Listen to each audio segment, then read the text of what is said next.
Bom dia, paz do Senhor, irmãos, tudo bem? Hoje eu quero falar com vocês a respeito de um assunto que talvez para muitos pareça não ser novidade, pareça não ser algo que ela viva, né?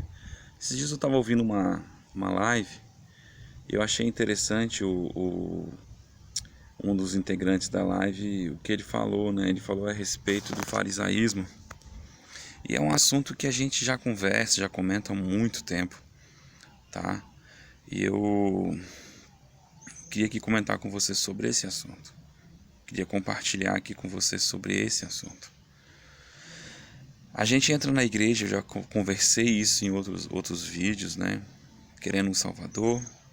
E nós, cristãos, aceitamos a graça, o perdão para a salvação de uma forma fantástica, né?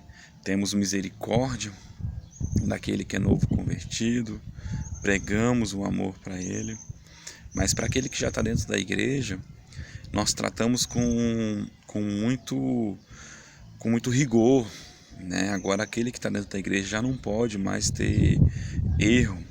Esquecemos que todas as pessoas estão num processo, né? Num processo de conversão, num processo de libertação, e que cada pessoa tem o seu processo, tem o seu tempo em Deus, né? Para alcançar a liberdade em Cristo. E eu quero primeiro retratar, né?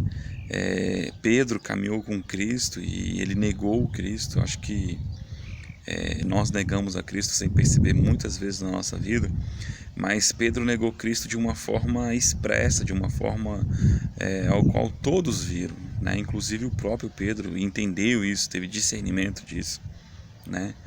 E Jesus o perdoou, demonstrou para ele que apesar dele ter um amor, né, que não era o amor igual ao de Deus por nós, um amor que morreria por Cristo, né? Ele tinha um amor filos, um amor de amigo, um amor de companheiro, né, por Cristo. Jesus estava dando oportunidade, estava perdoando ele, sabendo a sua limitação e dizendo para ele, mesmo que você me ame dessa forma, Pedro, cuida das minhas ovelhas, apacenta as minhas ovelhas. Eu quero te retratar. Por que eu estou contando isso? Porque você vai ver Jesus em outro momento dizendo: quando vocês vão entender que misericórdia quero. A palavra misericórdia ela pode ser tratada e trocada por amor, compaixão. Quando vocês vão entender que eu quero misericórdia, ou seja, eu quero que vocês amem, ama o teu próximo. Quando vocês vão entender? E não sacrifício. Nós entramos dentro da igreja, né? E aprendemos um monte de coisas e depois nos tornamos ritualistas, né? Escravos dos rituais. Nos tornamos culpados. Se eu não fizer, eu sou condenado, né? E acabamos fazendo um monte de coisa, não porque somos livres em Cristo, mas agora porque somos escravos daquele ritual. Se eu não fizer, eu vou ser condenado. Se eu não fizer, Deus não vai me amar. Se eu não fizer, o Deus não está comigo. Irmãos, isso é muito comum dentro da igreja. Quantas vezes eu já vi pessoas estando enfermas e o irmãozinho dizendo, não, ele está doente porque ele está em pecado, né? Quantas vezes eu já vi pessoas que estão passando um apuro, que aí falam, esse aí com certeza está devendo, né? Mas sabe o que Jesus disse quando os fariseus o acusaram de ser amoroso no dia de sábado? O dia de sábado era uma regra, era na lei, tinha que ser guardado ao Senhor. Eles disseram que ele estava fazendo o que era ilícito, curar alguém, ilícito amar alguém, ilícito ter compaixão de alguém, ilícito ter misericórdia, porque maior é o culto, a regra, o ritual, do que o amor. Maior é fazer os ritos, né?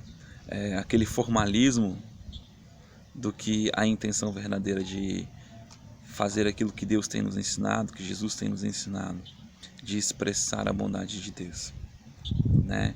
E aí Jesus ele termina com uma frase célebre, dizendo: o sábado é para o homem, não para Deus, né?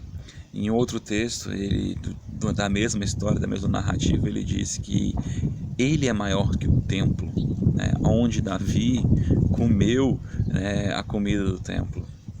Então, eu quero que você entenda, irmãos, que nós fazemos e praticamos vários atos, vários rituais, né, na nossa celebração a Deus. Jesus estava lá entrando na entrada triunfal em Jerusalém, sentadinho numa jumenta, né? Eu brinco e eu acredito, né? Eu já vi outros pastores também dizendo isso, que provavelmente os fariseus, eles estavam dentro dos seus templos, clamando pela vinda do Messias, e o próprio Messias estava ali, né? Então, hoje nós vivemos um tempo dentro da igreja, em que a igreja ela vive uma renovação externa, né? Hoje nós temos pastores joviais, tatuados, com cavanhaque, com roupas modernas, né? Colocam agora a placa church, pintam a igreja de preto, enfim, não estou criticando nada disso, eu só estou dizendo que passa-se uma imagem diferente daquela imagem quadrada, que era assim que era vista antes. E hoje pessoas com esse estereótipo, né, mais moderno, olham para os irmãos que estão de terno, que ainda estão naquelas igrejas, né, mais tradicionais, e são capazes de dizer que eles são os religiosos. Olha, esses aí são os religiosos, olha, ele está de terno, ele ainda usa a Bíblia impressa. Sabe, irmãos, o que eu tenho aprendido com Deus é que, independente do externo, né, o que vai valer é o interior. Não adianta você ter uma aparência de ser uma pessoa liberta, né? Porque na verdade a ideia dessas igrejas é que elas são libertas, né? Que elas não estão presas aos dogmas, né? Não adianta você ter uma imagem que passa para as pessoas de liberdade. De fato você tem que ser livre. Quantos irmãos de terno, né, que vivem nessas igrejas tradicionais, quantos, né, têm amor de fato dentro do seu coração? Então não é o externo que define um homem, né? É o interno, é o interior daquele homem. Jesus diz assim para aqueles fariseus: homens extremamente zelosos no cuidado das leis de Deus, dos princípios de Deus, do culto a Deus. Ele diz assim para eles: vós sois sepulcro caiado, né? Bonito por fora. Vou trazer uma interpretação disso para você meditar sobre isso. O que é ser zeloso? O que é ser sepulcro caiado? Ele está dizendo que eles são lápides, né, de cemitério, lindos, né? Nós temos as nossas lápides hoje em dia de mármore, né, todas enfeitadas. E quando ele fala de caiado, ele está falando de trabalhado, enfeitado, adornado, né? Mas são sepulcros. O sepulcro ele carrega a morte. Então, apesar do sepulcro ter uma estética apresentável, bonita, ele está cheio de morte, cheio de coisa fética, morto por dentro, né? A gente teve a perda aí de algumas pessoas no meio evangélico, no meio gospel, né? Inclusive uma cantora famosa, e eu vi pessoas dizendo que ela estava em pecado, dizendo que isso é Deus tratando, Deus, cara, é podre essas coisas, sabe? Quem somos nós para julgar, né, o próximo? Jesus disse que só há um juiz, né, e não somos nós, é o próprio Deus, né? O próprio Deus é o nosso juiz, é aquele que julga corretamente. A nós cabe verdadeiramente, sim, agir com misericórdia, sim, agir com amor, né? Um tempo da minha vida, eu procurava praticar o bem, porque eu aprendi um versículo que dizia que eu sou tratado da maneira que eu trato as pessoas, né? Então, se eu trato com misericórdia, eu terei misericórdia de Deus. Se eu trato com rigor, da maneira que eu julgo, eu sou julgado. Então, eu vou ser tratado com rigor, né? E o fato é que, na verdade, quando eu comecei a operar essa regra, eu fazia porque eu tinha medo de ser mal com alguém e Deus ser mal comigo. né? E a intenção do nosso coração, ela tende ao egoísmo.